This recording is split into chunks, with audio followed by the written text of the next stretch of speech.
What is the calling of the church?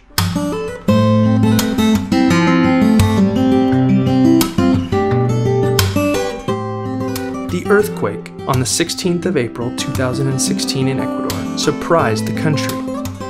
In Manabí and Esmeraldas, the community, the church, and their leaders realized that they didn't know what to do in the face of an event of this magnitude.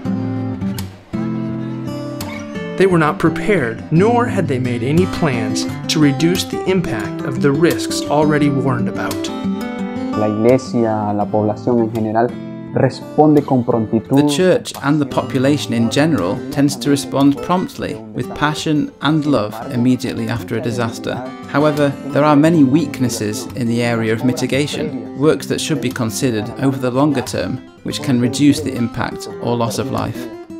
In order to prepare themselves, the churches and the whole community in the areas affected were trained by Tear Fund and Peace and Hope Foundation on the theme of risk management, in order to be able to take actions before, during, and after an emergency or disaster, and implement them through preventive projects.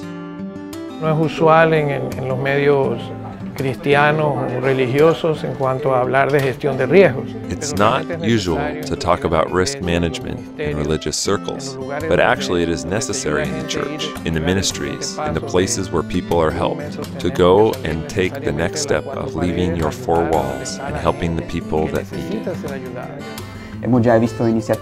We have started up groups in Manta, Portoviejo, Bahia de Caracas, and Pedernales. The groups are as much churches as neighbourhoods joined together with the intention of repeating the workshops, formulating and preparing emergency plans for their families. These are the immediate results, but there is still much work to do. We have high expectations. For us, it has been a great experience to be able to attend this workshop on risk management because we have gained knowledge about what we ought to do so that we can be prepared for future eventualities.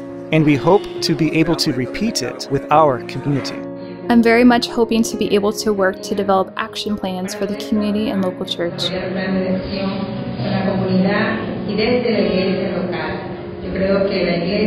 I believe that the church, the community, everyone should be involved in working and producing action plans for the well-being of this region as we face the effects of natural disasters such as those that we had with this earthquake. Here, in my country, in my city, not everyone is talking about projects. And we have committed ourselves to repeating this workshop in our organizations. With this knowledge, we can better plan and organize the work so that it might be done with excellence, in the way we should be doing it as Christians.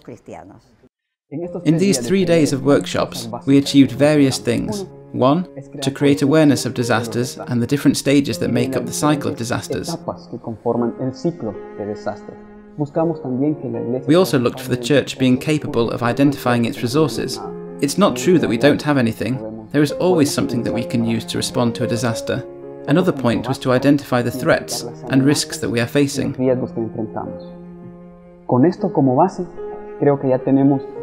With this as a base, we are able to make plans, mitigation plans, that allow us to define long-term actions that reduce the impact. The Association of Chaplains is working in Puerto Viejo on a very high hill. So we have to be prepared, because we must be able to be of help.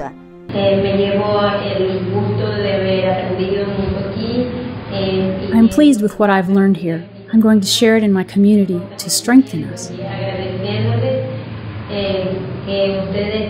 Thank you for going from community to community with so much love and so much effort.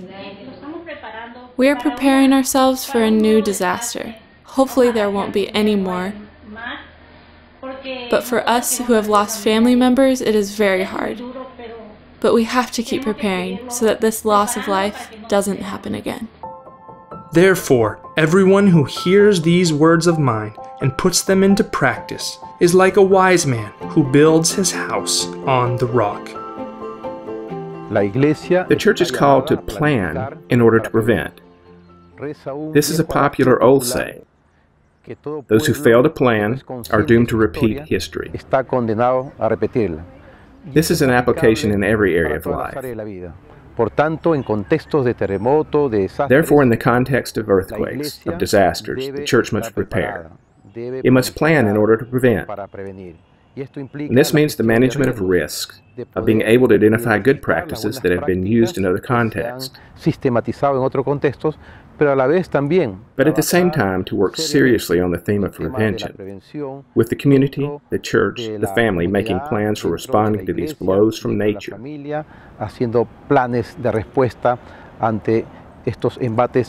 We can believe that this is a purely secular theme, that it has nothing to do with anything spiritual. However, it is a theme deeply rooted in the heart of God because it has to do with caring for human life, which we have inherited from the Creator.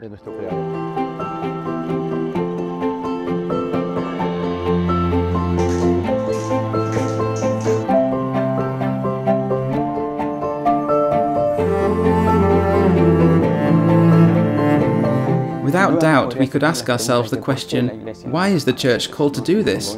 If we already have governments and NGOs, what role does the church play? Well, in my opinion, it plays a very important role and is more relevant than the other organisations I mentioned.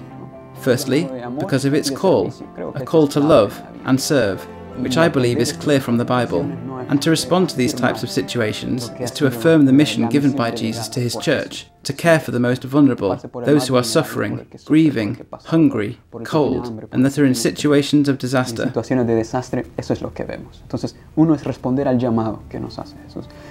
Secondly, it is the necessity of the situation. A disastrous event affects us all, Christians and non-Christians alike. We can't just keep our arms folded, we have to respond. And thirdly, I use the testimony of a pastor in Central America who said, "The church has been here before the disaster, it will be here during the disaster, and it will be here after the disaster." It is always here. Governments change, NGOs come and go, but the church has remained historically as a presence in its communities, and it's a key player in the social fabric. That's why it's important that its capacity be strengthened to mitigate and prepare itself better for future disasters. We never wanted to impose our religion on others, but rather simply serve them. We are seeing that the people are asking and want to know more about the God that we serve. We are ready as a church and as an operation, as a community to offer our service in whatever way we can. I thank you all. God bless you. May you continue working with eagerness, talent, and love for the people.